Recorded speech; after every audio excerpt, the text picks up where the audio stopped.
வர்றவனுக்கு நல்ல ஒரு தம்பதி அந்யோன்யம் கிடைக்கும். ஓகே. மற்ற இன்னும் வந்து இப்போ வந்து இப்போ நிறைய இடத்துல பார்த்தீங்கன்னாக்கா இந்த கோயிலோட பழமைக்காக பார்த்தீங்கன்னா இந்த நாகலிங்க மரம். இந்த பொதுவாக நாகலிங்க மரம் வந்து இது ரொம்ப நிதானமாக வளரும், பல நூற்றாண்டுகள் இருக்கும்.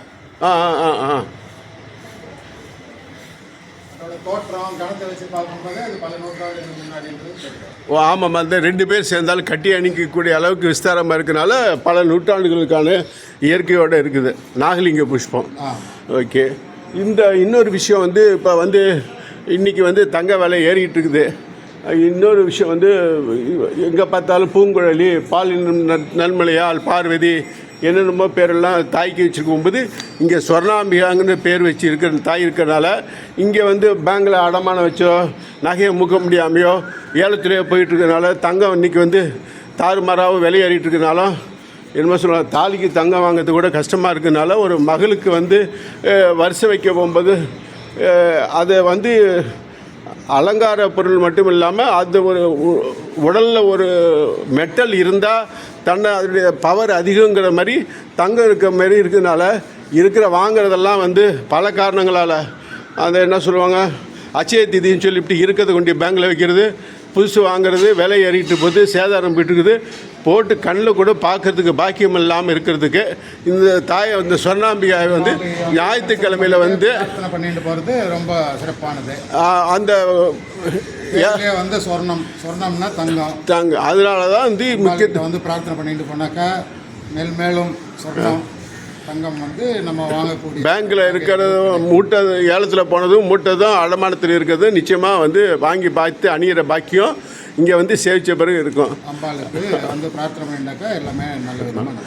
இப்போ ரெண்டாவது இன்னொரு விஷயம் வந்து அந்த இவர் சூரியனுக்கு வந்து இந்த தாமரை தடாகத்திலேருந்து தாமரை செந்தாமரையில் காட்சி கொடுத்துட்டனால இங்கே இது பண்ணுறாங்களே, அதனால் வந்து இந்த புஷ்பரதேஸ்வரர்ன்றது வந்து சுயம்புலிங்கம். பக்கத்தில் குளம் இருக்குது, அந்த குளத்து உள்ளதாக இருந்திருக்காரு. அந்த நீரில் இருக்கும்போது தான் வந்து சூரியன் வந்து பூஜை பண்ணுறாரு. அதுக்கப்புறம் அவரோட சாபம் நிவர்த்தி ஆகிடுது. அதுக்கப்புறம் அவர் போயிடுறார். அதுக்கப்புறம் அந்த சிவன் வந்து தண்ணிக்குள்ளேயே இருக்கார், குளத்துக்குள்ளேயே. அப்போ வந்து சோழ ராஜா ஒருத்தர் வந்து குதிரையில் இந்த பக்கம் வரும்போது அதில் ஒரு தாமரை பூ மட்டும் ரொம்ப பிரகாசமாக இருக்குது. சரி, இந்த பூவை பறிக்கலாம் அப்படின்னு பறிக்கும்போது அந்த பூ வந்து தள்ளி தள்ளி போகுது. ராஜாவுக்கு கோபம் வந்து உடனே கத்தி எடுத்து அந்த பூ மேலே வீசுறாரு. அப்போ அந்த கத்தி வந்து சிவனோட நடு மண்டையில் பட்டு குளமே ரத்தம் ஆகிடுது. அவர் சிவனோட நடு உச்சியில் வந்து நடுவில் ஒரு வெட்டு தழும்பு இன்னமும் இருக்கும். எங்கே? இந்த சிவன் உள்ள மூலவருடைய லிங்கத்திலேயே நடு தலையில் வந்து வெட்டுப்பட்ட காயம் இப்போவும் இருக்கு. ஓகே. பட் இருந்து வந்ததுனால சுவாமி பேர் புஷ்பரதேஸ்வரர்ன்ற பேர். இந்த சம்பவம் வந்து நடக்கும்போது அந்த வெட்டும்போது ராஜா ஒரு பக்கம், குதிரை ஒரு பக்கம், எல்லாம் 4 பக்கம் தெரிச்சு போய் விழுந்துருக்கு, செதிடுறாங்க. ராஜா போய் கவுந்து விழுந்த இடம் வந்து மாரம்பேடுன்னு ஒரு ஊர். அந்த ராஜா கொண்டு வந்த கத்தி போய் விழுந்த இடம் வந்து கத்திவாக்கம். அந்த குதிரை அவர் ஓட்டி வந்த குதிரை போய் விழுந்த இடம் வந்து குதிரைப்பாளையம். அந்த கத்தியோட கைப்பிடி போய் விழுந்த இடம் வந்து கண்டிகை. இந்த மாதிரி காரண பெயர்களில் சுற்றி கிராமங்கள்லாம் இருக்கு. திரும்பி சொல்லுங்க, இன்னொருத்தர் சொல்லுங்க. அந்த 5 ராஜா வந்து கவுந்து போய் விழுந்த இடம் வந்து மாரம்பேடு, அதாவது மாறு கீழே விழுற அளவுக்கு விழுறாரு. அந்த இடம் மாரம்பேடு. அந்த குதிரை போய் விழுந்த இடம் வந்து குதிரைப்பாளையம். கத்தி போய் விழுந்த இடம் வந்து கத்திவாக்கம் 3. அந்த கத்தியோட கைப்பிடி போய் விழுந்த இடம் வந்து கண்டிகை 4. இந்த மாதிரி 4 பக்கமும் ஒவ்வொரு திசையில் காரண பெயர்களில் கிராமங்கள்லாம் இருக்குது. இப்போ இருக்குது, இன்றைக்கும் வழக்கத்தில் இருக்குது. இந்த நீங்கள் சொன்ன 4 காரண பெயர்களும் இங்கேருந்து எவ்வளோ தூரத்தில் இருக்குது? எல்லாமே ஒரு 3-4 கிலோமீட்டர் டிஸ்டன்ஸ் இருக்குது. மாரம்பேடுன்றது இந்த பக்கம் இருக்குது, தெற்கால இருக்குது. எதுக்கு பக்கத்தில்? இங்கேருந்து எத்தனை கிலோமீட்டர்? இங்கேருந்து ஒரு 4 கிலோமீட்டர் மாரம்பேடு. மாதிரி இந்த பக்கம் வடக்கால பார்த்தீங்கன்னாக்கா ஒரு 4 கிலோமீட்டரில் குதிரைப்பாளையம் ஒரு ஊர் இருக்குது. 4 கிலோமீட்டர் குதிரைப்பாளையம் 2. அதே மாதிரி கிழக்கு பக்கத்தில் கத்திவாக்கம் கிழக்கு ஒரு 4 கிலோமீட்டரில். கண்டிகைன்றது இந்த பக்கம் இருக்குது. எங்கே? அந்த ரத்னமங்கலம் கண்டிகை. இங்கே ஒரு கண்டிகை எங்கே இருக்குது? அருமந்தை பக்கத்தில். ஓ, அருமந்தை பக்கத்தில் இருக்கிற கண்டிகை. ஏன்னா எனக்கு தெரிஞ்சு அந்த ரத்னமங்கலம் வண்டலூர் கண்டிகை தான் தெரியும். இங்கே ஒரு கண்டிகை, இங்கே ஒரு நீங்கள் சொல்கிற 4 கிலோமீட்டர் இதில் 4 திக்கில் திசை 4 பக்கத்துலேயும் அமைஞ்சிருக்குது. வந்து இயற்கைக்கு வந்து உண்மைங்கிறதுக்கான ஒரு அந்த காரண பெயர்கள். அதனால் அந்த இது அதேமாரி நரசிங்கபுரங்கிறது அந்த இதில் வேலூர் மாவட்டத்தில் அந்த உடல்கள் எங்கெங்கெல்லாம் இருந்துச்சோ அதை சுற்றி இன்றைக்கி அந்த பெயர்கள் இருக்குது. அதேமாரி இங்கே நீங்கள் வந்து ஞாயிறை சுற்றி இருக்கிறீங்க. காரண பெயர்களில் ஊர்கள் இன்னும் வழங்கப்பட்டு வருது. ஓகே, பஞ்சதந்திர ஸ்தலம்னு சொல்கிறாங்களே, அதேமாரி பாஸ்கர ஸ்தலங்கள். பாஸ்கரன்னாவே சூரியன், ஆதி பாஸ்கரங்கள்னாக்கா 5 இடத்துல வந்து சூரியனே வந்து சிவனை வழிபட்ட ஸ்தலங்கள். ஆமாம், ஒன்று இது ஞாயிறு, இன்னொன்று திருத்துறைப்பூண்டிக்கு பக்கத்தில் இருக்கிற தலை ஞாயிறு, இதுதான் தெரியும். திருச்சிறுக்குடின்னு ஒரு ஊர். திருச்சிறுக்குடி, திருச்சேரையா திருச்சிறுக்குடி 3. தலைஞாயிறுன்னு ஒரு ஊர், அது தலைஞாயிறு தெரியும். அந்த மாதிரி மற்ற ஒன்று மட்டும் இந்த பக்கத்தில் இருக்குது, மற்றதெல்லாம் அந்த பக்கம் கும்பகோணம் பக்கத்தில். அந்த 3 சொல்லியிருக்கீங்கன்னா 2 தெரியுங்களா? பார்க்கணும், கொஞ்சம் அடுத்த சொல்லுங்கள். இன்னொன்று இவர் வந்து சூரிய பகவான் வந்து பஞ்ச சாஸ்திர அமைப்புப்படி சிவனை வழிபட்டார் அப்படிங்கிறாங்க. அது வார்த்தை வருதில்ல, 5 விதமான ஆசனம் போட்டு வழிபட்டார்னு சொல்கிறாங்களே, அது என்னன்னு சொல்ல முடியுங்களா? ஏன்னா இதில் ஒரு வாசகம் வருது, குருடர்களுக்கு வரும்போது பஞ்ச ஐதீகப்படி அமர்ந்து வழிபட்டார்னு இதில் ஒரு வார்த்தை. ஒன்றும் இல்லை, அவங்க வந்து கண்ணு தெரியாதவங்கள அவங்களோட செலவில் கூப்பிட்டு வந்து மானசீகமாக சிவனையும் சூரியனும் தரிசனம் பண்ணி வைக்கிறது வந்து ரொம்ப சிறப்பு விசேஷம் இருக்குது. ஓகே, இப்போ அதேமாரி இந்த அந்த அந்த பற்றாமரை குளத்தில் நானும் வந்து இந்த பிரதோஷ அன்னைக்கு காலம்பரை வந்து பார்த்துருக்கேன். அங்கே உட்காந்து அந்த உங்கள் ஐதீகப்படி அங்கே அந்த இடத்துலையும் பிரதோஷ வழிபாடு நடந்துக்கிட்டு இருக்குது. பிரதோஷ வழிபாடு அங்கே நடக்காது, இங்கே தான். இல்லை, அந்த அந்த குளத்தாண்டை வந்து தாமரை இடத்துல வந்து பண்ணிட்டு ஒருத்தர் நான் வந்து பார்த்துருக்கேன் காலம்பரை.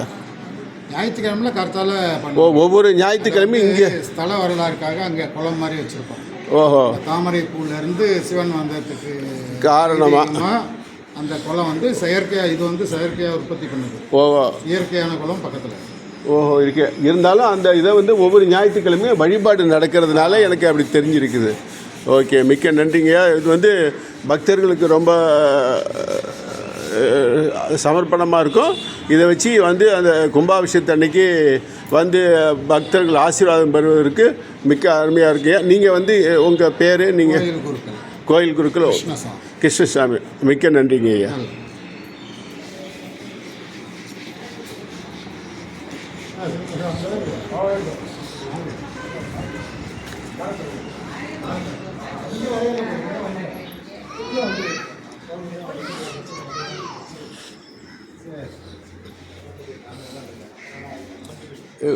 ஸ்ரீ கண்வ மகரிஷியுடைய ஆசீர்வாதத்தில் தான் இங்கே சிறப்பாக இருக்குதுன்னு சொல்கிறாங்க.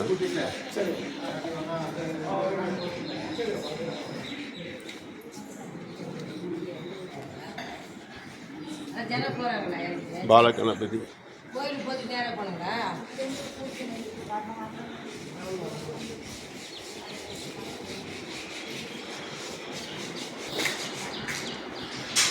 குழலுக்கான அதிசய அற்புத இறைப்பின்னு சொல்லியிருக்காங்க. ஞாயிறு தளத்தில் சூரிய பகவான் வணங்கும் சிவமூர்த்தி ஞாயிற்றுக்கிழமை என்று அபிஷேக ஆராதனை தான தர்மங்கள் வழிபட்டு வந்தால் கான்ட்ராக்டு, கல்கோமா, குருட்டுத்தன்மை போன்ற குறைகளுக்கு தக்க தீர்வினை அவரவர் விதிப்படி பெறலாம். குறிப்பாக பிறவியிலேயே கண் பார்வை இழந்த குருடர்கள் தங்களால் தரிசிக்க முடியாத சிவலிங்கத்தை மானசீகமாக இத்தலத்தில் முறையாக தரிசித்து வந்தால் தம்முடைய குறைகளுக்கான கர்ம வினைகள் உணர்த்தப்பட்டு பரிகாரங்களும் தரப்பட்டு ஸ்ரீ கண்வ மகரிஷியின் அனுக்கிரகம் பெற்று நல்வாழ்க்கை பெறுவார்கள்.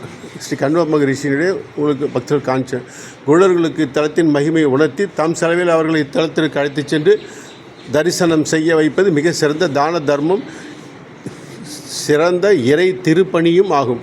குருடர்களின் நன்மைக்கான மகத்தான சமுதாய பணிகளில் ஒன்றாக அவர்களை இத்தலத்தில் அழைத்து வந்து தரிசனம் செய்ய வைத்தால் மிகவும் சிறப்பானதாகும். தம் பத்தினியாம் சாயாதேவியை விட்டு பிரிந்த சூரிய பகவான் சாயாதேவியுடன் இணையதற்காக சகசிராட்சச ஜோதியானது வானில் வளர்ந்து வந்து ஞாயிறு திருத்தலத்தின் சகசிராட்சச ஜோதியானது வானில் வளர்ந்து வந்து ஞாயிறு திருத்தலத்தின் சிவமூர்த்தியில் ஒன்றியதைக் கண்டு தரிசித்த இணைந்த அந்த ஜோதியானது சிவமூர்த்தியினுடைய இணைந்ததை ஒன்றியதைக் கண்டு தரிசித்த சிவமூர்த்தியே சூரியமூர்த்தியே இங்கு மூலவருக்கு எதிரில் வீற்று அருள்பாலிக்கின்றார். இவர் மிகவும் சக்தி வாய்ந்த சூரியமூர்த்தி ஆவார்.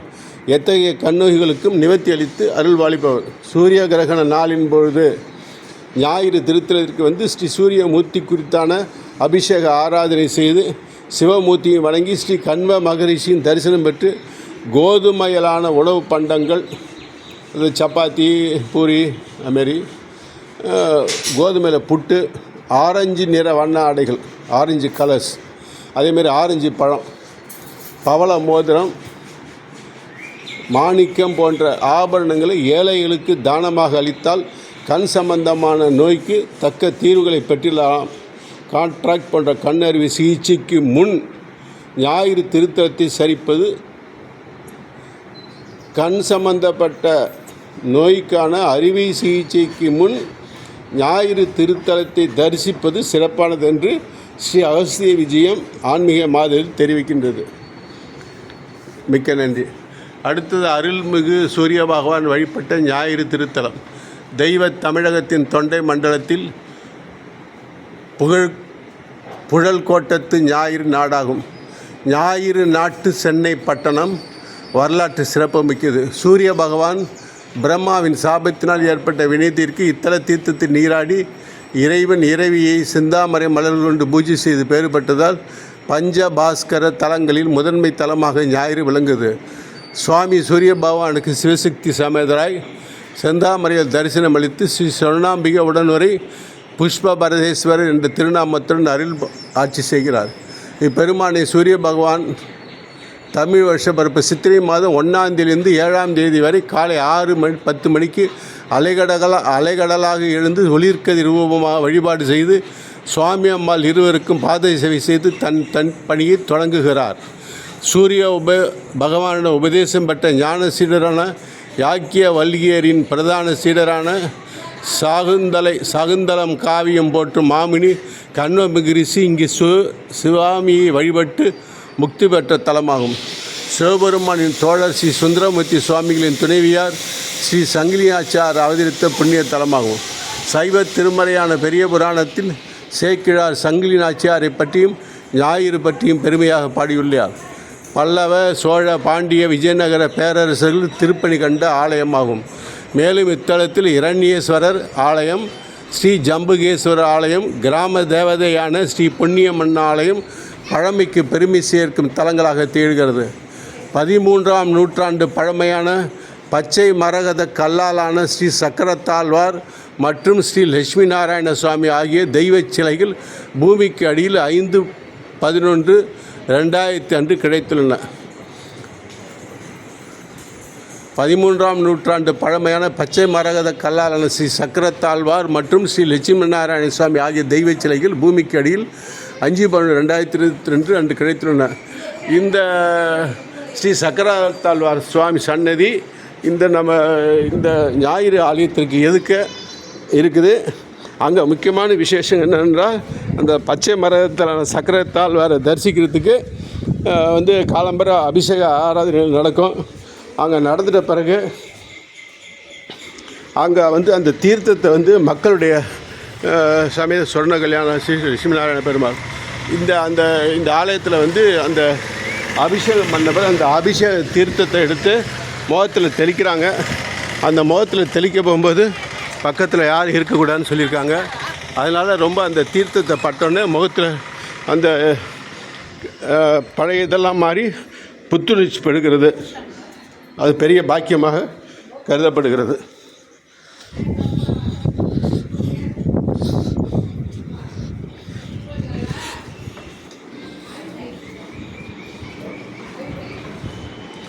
சொர்ணாம்பிகா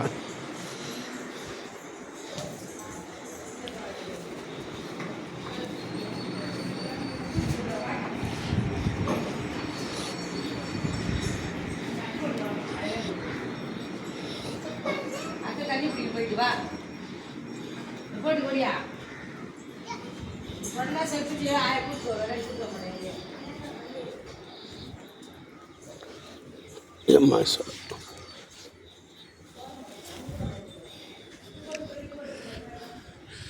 நர்த்தன கணபதி. ஓம் ஸ்ரீ தட்சிணாமூர்த்தி.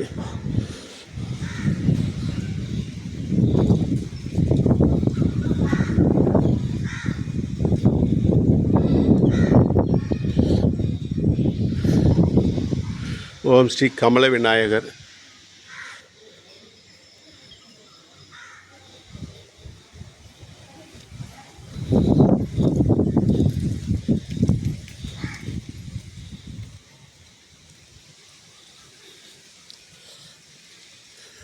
ஓம் ஸ்ரீ வள்ளிய தேவஸ்தான சமேத சுப்பிரமணியர் சன்னதி.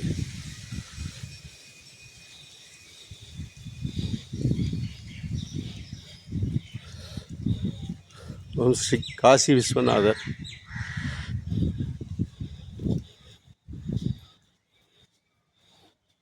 இப்போ காசி விஸ்வநாதர்னு சொன்னால் எப்படின்னு கேட்டால் கூடிய வரைக்கும் சின்னதாக இருந்தால் காசி விஸ்வநாதர். ஒவ்வொரு சில இடத்துல வந்து அந்த லிங்கம் வந்து பெருசாக இருக்கும். சின்னதாக இருந்தால் காசி விஸ்வநாதர் என்று பெயர். ஸ்ரீ துர்க்கை அம்மன்.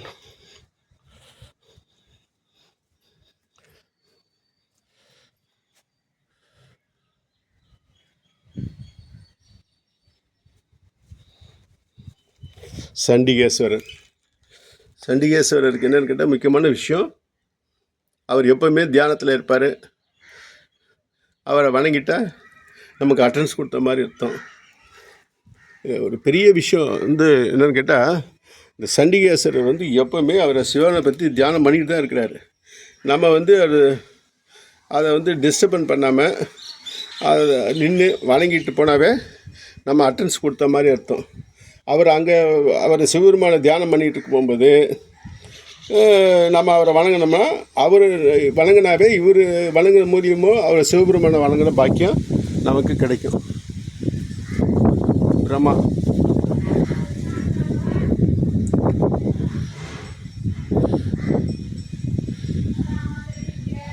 இல்லை, ஒரு முக்கியம் என்னன்னு கேட்டால், இந்த பிரம்ம வெற்றி பிடிச்ச மாதிரி பிரம்மன் தான் அவருக்கு வந்து நோய் பிடிச்சது. அதாவது ராஜபுலவுன்னு சொல்லுவாங்க.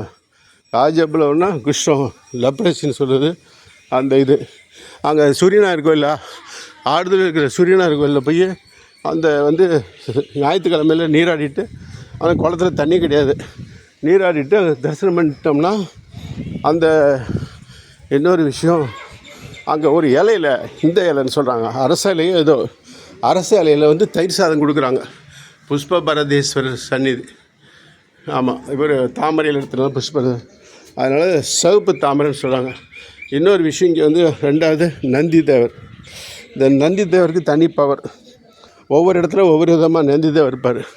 இங்கே இந்த நந்தி தேவர் எப்படி இருக்காருன்னு கேட்டால், நல்லா கேட்டுங்க, ஒரு காலை மடித்து வச்சுக்கிட்டு, மடித்து இன்னொரு காலை தூக்கிட்டு எழும்பு நிலையில், அதாவது ரெடி ஆகிறதுக்கு, அவர் சிவபெருமான தரிசனம் பண்ணுங்கிறதுக்காக, அதை காலையில் வந்து உட்காந்துருக்கிறது வேறு, மண்டிகிட்டு இருக்கிறது வேறு. மண்டி 2 காலை மண்டிகிட்டு இருந்தவர் ஒரு காலை தூக்கிட்டு ஸ்டார்ட்டு கிளம்புற பாக்கியத்தில் இருக்கார். ஒரு சில இடத்துல வந்து சாதாரணம் இருக்கும். இதில் வந்து அனைத்து விதமான அணிகலன்களோட இருக்கார். முக்கிய பிரசித்தி பெற்ற நந்தியாக தெரிகிறார். குடிமரம். அங்கே குளம் பின்னாடி இருக்குதுன்னு சொன்னாங்க. ஆனால் வந்து இந்த ஸ்தல விருட்சத்தில் தான் இதில் ஒரு முக்கியமான விஷயம், ஒவ்வொரு இடத்துல வன்னி மரம், ஸ்தல விருட்சம் ஒவ்வேறையாக இருக்கும். ஆனால் இங்கே வந்து ஸ்தல விருட்சம் வந்து தாமரையை, சிவப்பு கலர் தாமரையை, தாமரையில் 3 விதமான தாமரைகள் இருக்குது.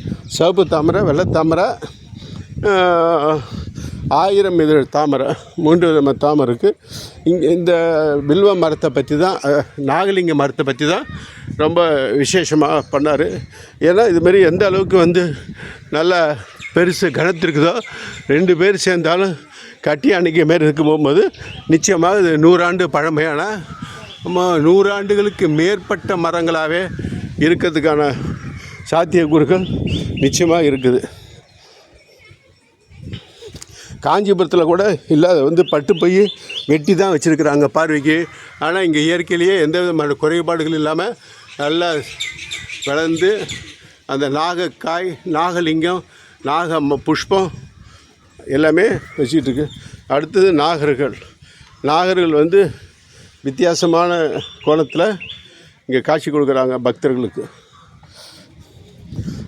பகலும் சரி, ஞாயிற்றுக்கிழமை, இன்றைக்கி ஞாயிற்றுக்கிழமை ஆகிறதுனால 9/6/2024 ஞாயிறு.